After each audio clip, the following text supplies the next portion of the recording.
বন্ধুরা, রুবিস কিচেন চ্যানেলের সকলকে জানাই স্বাগত। আজকে একটি নতুন রেসিপি নিয়ে আপনাদের সামনে আবারও হাজির হলাম। ডিমের রেসিপি।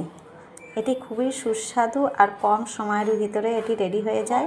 আশা করছি আমার ভিডিওটি আপনারা প্রথম থেকে শেষ পর্যন্ত দেখতে থাকবেন, লাইক করবেন, কমেন্ট করে জানাবেন রেসিপিটি কেমন হয়েছে।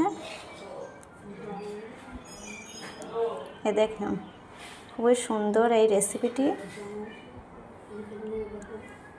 বন্ধুরা, এদিকে ডিমটা সিদ্ধ হচ্ছে আর আমি এখানে ডিমের জন্য মশলাটা রেডি করব। এখানে কড়াইটা চাপিয়ে দিয়েছি। এখানে কড়াইটা গরম হয়ে গিয়েছে, আমি পরিমাণ মতো তেল দিয়ে দিচ্ছি। তেলটা গরম হয়ে গিয়েছে, এই তেলে কিছুটা এলাচ আর লবঙ্গ দিয়ে দিচ্ছি আর তার সঙ্গে অল্প পরিমাণ গোটা জিরে দিয়ে একটু নাড়াচাড়া করে নেব। এখন আমি এই তেলের ভিতরে দিয়ে দেবো পেঁয়াজ কুচি। পেঁয়াজটা এখানে আমি একটু মোটা করে কেটেছি। পেঁয়াজটা কিন্তু আমি একেবারে ভাজা ভাজা করে নেব না, হালকা করে ভাজবো। পেঁয়াজটা এখানে আমি হালকা করে ভেজে নিয়েছি। এখন আমি পেঁয়াজের ভিতরে আদা রসুন বাটা দিয়ে দেব।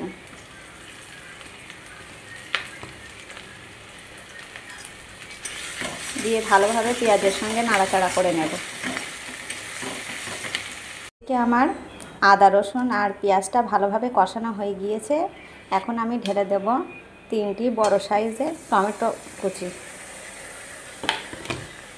দিয়ে আবারও ভালোভাবে নাড়াচাড়া করে নেব।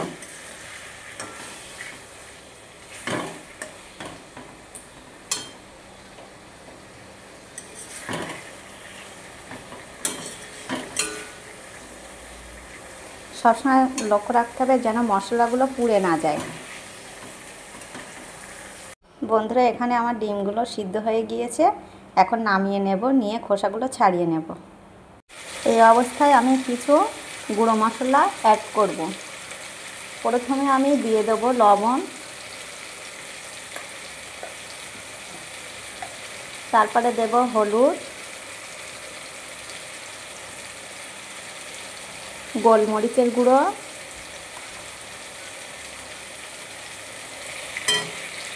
জিরে আর ধনে গুঁড়ো,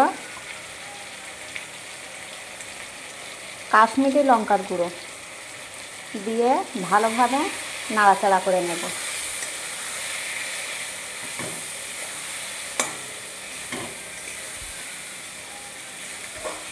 এখানে সবসময় লক্ষ্য রাখতে হবে যেন পেঁয়াজ আর টমেটোটা একেবারে ভাজা ভাজা না হয়, কারণ আমি টমেটো আর পেঁয়াজটাকে ভালোভাবে সিদ্ধ করে নেব।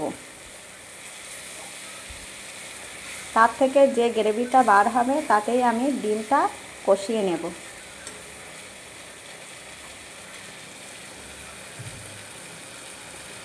যাতে মশলাগুলো পুড়ে না যায় তার জন্য আমি এখানে কিছু পানি অ্যাড করব।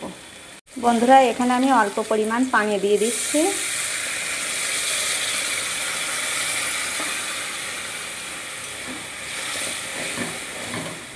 যাতে করে পেঁয়াজ আর টমেটো ভালোভাবে সিদ্ধ হয়ে যায় আর মাখো মাখো মতো গ্রেভিটা বার হয়, সেই জন্য আমি এখানে পানিটা অ্যাড করলাম। এখন এদিকে সিদ্ধ হোক, ততক্ষণে একটু ওয়েট করব। বন্ধুরা, এখন আমি এখানে ডিমগুলোকে ভেজে নেব। সামান্য পরিমাণে একটু তেল দিয়ে দিয়েছি, একটু লবণ আর একটু হলুদ দিয়ে আমি ডিমগুলোকে ভালোভাবে ভেজে নেব।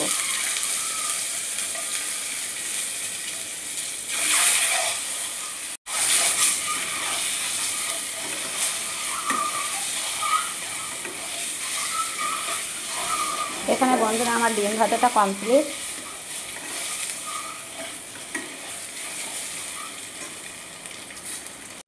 বন্ধুরা দেখুন, এখানে আমার মশলাটা একদম রেডি হয়ে গিয়েছে। এখন আমি এই মশলার ভিতরে ডিমগুলোকে দিয়ে দেব। দেখুন বন্ধুরা, কতটা লোভনীয় হয়েছে। এখন এই অবস্থায় আমি অল্প পরিমাণ পানি দিয়ে দেব। খুব বেশি পানি দেব না, যেহেতু এটা মাখো মাখো হবে, সেই জন্য আর এখানে পানিটা লাগবে না। ডিম তো সিদ্ধই আছে, মশলাটাও সিদ্ধ আছে, সেই জন্য আমি অল্প পরিমাণ পানিটা দিয়েছি। এখানে 5 মিনিট পরে দেখুন আমার রেসিপিটা প্রায় রেডি হয়ে গিয়েছে। এখন আমি এই অবস্থায় অল্প পরিমাণ চিনি দিয়ে দিচ্ছি স্বাদটাকে ব্যালেন্স করার জন্য। বেশি না, খুব বেশি দেব না। আর একটু উপর থেকে গরম মশলা ছড়িয়ে দেব।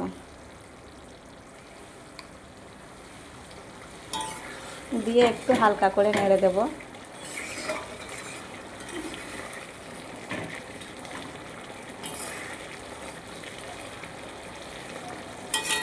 বন্ধুরা, আমার রেসিপিটা যদি ভালো লেগে থাকে তাহলে অবশ্যই আমার চ্যানেলটিকে সাবস্ক্রাইব করবেন, আর অবশ্যই কমেন্ট করে জানাবেন রেসিপিটি কেমন হয়েছে, আর ভালো লাগলে অবশ্যই লাইক করবেন। বন্ধুরা, এখানে কিন্তু প্রায় রেডি আমার এই ডিমের রেসিপিটি। বন্ধুরা, এখানে একটু শেষে আমি ঘিটা ছড়িয়ে দেব, দিয়ে একটু নাড়াচাড়া করে নেব।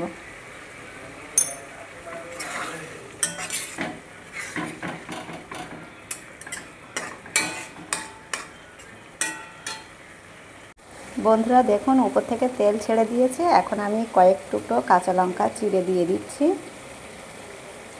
দিয়ে এখন আমি নামিয়ে নেব। তাহলে বন্ধুরা, রেসিপিটি আমার এখানেই শেষ, আর পরের ভিডিওতে আবারও আপনাদের সঙ্গে দেখা হবে। ততক্ষণে সকলে ভালো থাকবেন।